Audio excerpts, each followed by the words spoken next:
ver essa parte de vermelho aqui. Bom, de fato isso ocorreu naquela geração. Verso 39. Porque eu vos digo que desde agora não me vereis mais, até que digais bendito que vem o nome do Senhor. Bendito que vem em nome do Senhor. Que coisa estranha. Porque tem gente que prega o preterismo, né, e fala que ninguém ia mais ver Jesus. Mas por que ele diz aqui? Porque eu vos digo que desde agora eu não me verei mais, até que digais bendito aquele que vem em nome do Senhor. Por quê? O que eles acreditavam? Que a vinda do Messias ali, para eles, era uma vinda visível, né? E a vinda do Messias ela ia matar muita gente, né? E salvar alguns. E provavelmente eles iam se arrepender quando o vissem, né? Mas vamos deixa isso para lá. Vamos continuar a leitura. Pessoal, aqui é uma coisa concernente à datação de Mateus, tá? A datação de Mateus aqui tem uns comentários. Alguns estudiosos acreditam que o Evangelho de Mateus foi composto na parte final do primeiro século, por um judeu cristão. O período mais aceitável por evidências históricas é entre a queda de Jerusalém em 70 e de Ignácio de Antioquia escrever a epístola aos esmirniotas ao redor de 115, depois da Era Comum, na qual Ignácio cita a parábola das bodas, tá?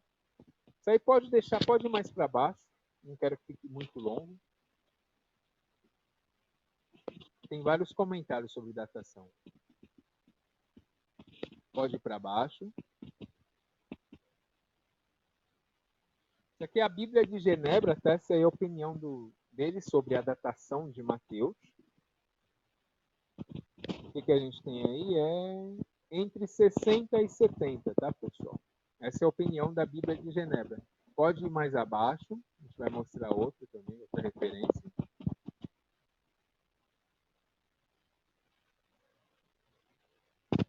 Vou aqui aparecer para mim. Ó, aqui a gente tem entre 80 e 90, tá? Entre 80 e 90. Um comentário, acho que essa daqui é a Bíblia até de Jerusalém, tá? Pode ir mais abaixo. Foi a Bíblia Teb, desculpa. Isso aqui é comentários bíblicos áticos do Novo Testamento. A datação que eles dão aqui pra gente é por volta de 70 e 80, tá? Que foi escrito o Evangelho atribuído a Mateus. Pode ir mais abaixo. Bom, vamos para a leitura, né, de Mateus 24. Agora chegou. Vamos ler atentamente e sempre se colocando no lugar do público. Vamos ver com quem que Jesus estava falando, né? Bom, a gente viu toda aquela confusão ali, né, com os fariseus. Verso 1 de Mateus 24. E quando Jesus ia saindo do templo, aproximando-se dele, quem? Os seus discípulos, para lhe mostrarem a estrutura do templo. Verso 2. Jesus, porém, lhes disse: Não vedes tudo isto? Em verdade vos digo que não ficará aqui pedra sobre pedra que não seja derrubada. Ou seja, o que a gente viu aqui? Vemos que eles estavam olhando o templo e Jesus disse que não ficaria pedra sobre pedra do templo. Verso 3. Estando assentado no Monte das Oliveiras, chegando-se a ele, os seus discípulos em particular, dizendo: Dize-nos, quando serão essas coisas? Foi uma pergunta, quando serão essas coisas? E que sinal haverá da tua vinda e do fim do mundo? Observem que os discípulos eles fazem 3 perguntas. Primeira, quando serão essas coisas? Quais coisas? A destruição do templo, correto? Segunda, o sinal da tua vinda. Terceira, e o fim do mundo.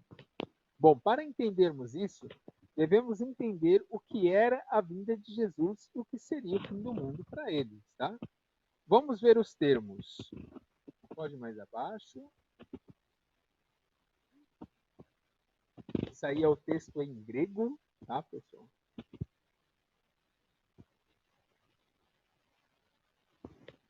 Pode ir mais abaixo, que a gente vai ver os termos. Aí a gente vai ter o termo Parúcia. Espera aí, sobe só mais um pouquinho. Isso aí. Pode parar, deixa só aparecer para mim aqui.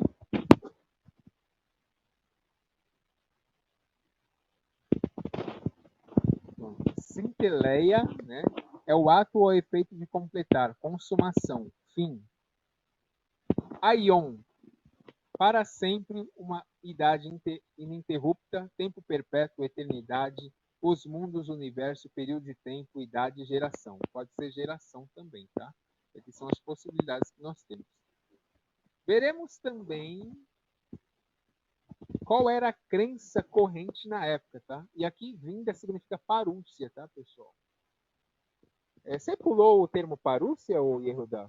Vai um pouquinho mais acima, por favor.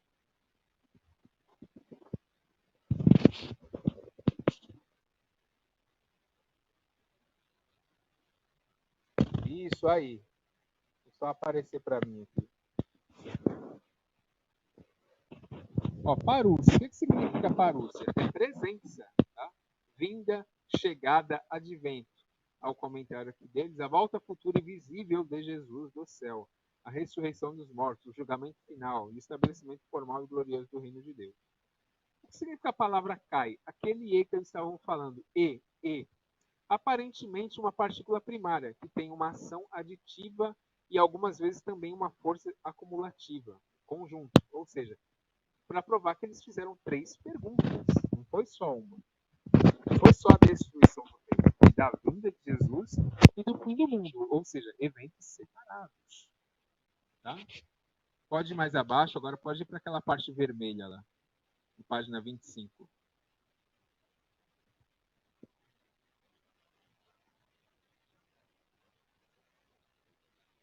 Bom, pessoal, também veremos também qual era a crença corrente na época, tá?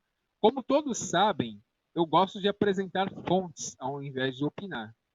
Então, iniciaremos uma leitura, tá? Existe muita falácia onde pessoas colocam suas próprias ideologias e falam que era o conceito da época, que os caras pensavam assim. Bom, vou comprovar aqui qual era o conceito da época, tá? Que corrobora e muito com o pensamento dos autores do Novo Testamento. Quem são os essênios? Vamos lá, vamos dar uma olhadinha. Pode ir abaixo, Yehuda.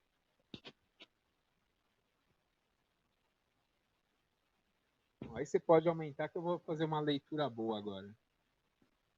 A gente tem que conhecer todos esses pensamentos para a gente entender o pensamento corrente no Novo Testamento. Pode aumentar aí para mim ler, porque vai ser... Só mais um pouquinho, fazendo favor.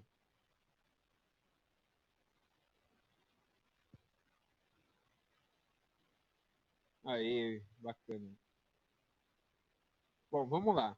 A regra da comunidade dos essênios de Qumran. A perfeição era sem dúvida o grau mais alto ou o maior desejo ao qual as pessoas de Qumran aspiravam. Nesse sentido, a função do mestre da justiça era dupla: guiar os fiéis pelo caminho justo e fazer conhecer a iminência e o resultado do juízo divino.